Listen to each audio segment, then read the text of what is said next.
A Friday night shutdown of the Department of Homeland Security looks all but certain, as Senate Democrats and the White House appear to be locked in a standoff, according to the latest reports.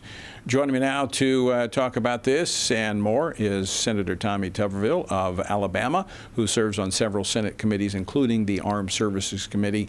Coach, welcome back to Washington Watch. Good to see you. Thank you, Tony. Glad to be here. Welcome to the Clown Show. Well, I was going to say, is it still halftime, or did we get something worked out? Oh, no. You don't get anything worked out up here. The Democrats are bound and determined to blame everything on us. And we've got the House, a majority. We got the majority in the Senate. We got the White House. And we're worried about this. This is the Democrats' fault, folks. It is not Republicans. We are voting to open up the government. And again, this is FEMA, this is TSA, and it's the Homeland Security. And these people, Democrats, they hate authority and they hate law enforcement. So let's blame it on them. It's their fault. Let's run them out of the country if they don't want to protect our men and women in blue, and go on with it. I bet there's a lot of times you'd like to throw a flag, wouldn't you? Oh, my gosh. I mean, you can't make this up. Everybody's worried about getting reelected and this or that. And, it polls this way, polls that. How about we poll it for America? How about we worry about what's going on in our country and save this country before the crazies on the left run us in the ground? And we're as much at fault because we won't fight back. Let's do away with the filibuster. We can do it all. We can start next Monday. Or whenever we're back in session, and we can just hit one bill after the other with 51 votes. But we won't do that because, oh my goodness, it's the tradition of the Senate. Hey, how about tradition of the United States of America for 250 years? And if we continue this tradition nonsense, it's going to be over with for America. The crazies will take over. So Congress is scheduled to be out next week. So if there's not an agreement reached, and I mean, it's Wednesday, and it takes a little time to get something done. Congress is out next week, and there's a lot of folks doing, travel abroad. I mean, there's not a whole lot of buffer left in the TSA budget and FEMA budget because it was all used up in the last shutdown. What happens with TSA? Well, they've got enough money to fund them for a while. But they all know that up here, see? So it's really not going to affect. If they would shut down the airports immediately at midnight on Friday, whenever the deadline is, I mean, you'd have people up here scrambling. But you're right. You just said people are traveling abroad. We're not scheduled to be in session next week. So you got 4, 5, 6, 737s with United States of America. They're dressed in blue and white.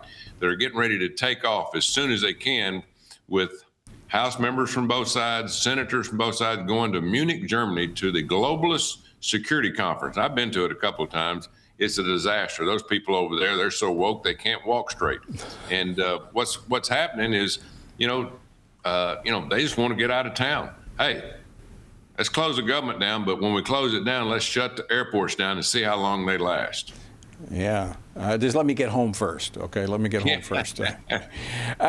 We just got about a minute and a half, two and a half minutes left. Yesterday, your colleagues in the House held a hearing on why political Islam and Sharia law are incompatible with the U.S. Constitution. You actually have 2 pieces of legislation in the Senate to ban Sharia law. Tell us why this issue deserves attention now.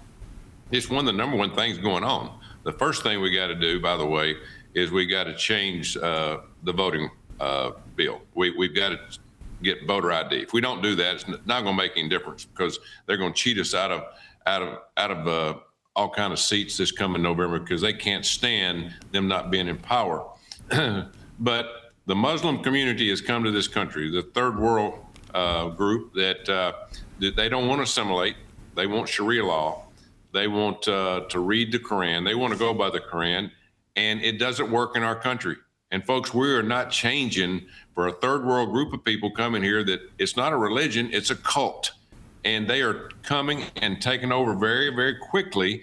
And Barack Obama, who is a Muslim by himself, he brought all those people and put them in Minneapolis that cheated the heck out of this country out of $20 billion. And then Joe Biden or somebody, I think it was Obama behind the scenes, He handled all that debacle in Afghanistan, and then they brought another 100 to 150,000 of them in here. They can't read and write, and they're not going to assimilate. They're going to take this country over, but under my dead body, they're going to do it. I'm telling you, we are going to fight back. Chip Roy, all the caucus, we are going to fight these people and keep this country a Christian country. And Jesus went into the temple now, and he ran them all out, all these tax collectors, and we're going to do the same thing, because Jesus would fight when he knew time was fight. Well, and this is popping up in some places you would never imagine. You know, places like Oklahoma, Texas. I mean, the red conservative states. I mean, it is alarming. Coach, we're out of time. Always great to see you. I hope you make it home in time before the TSA shuts down. Thank you, Tony. Always good to see you.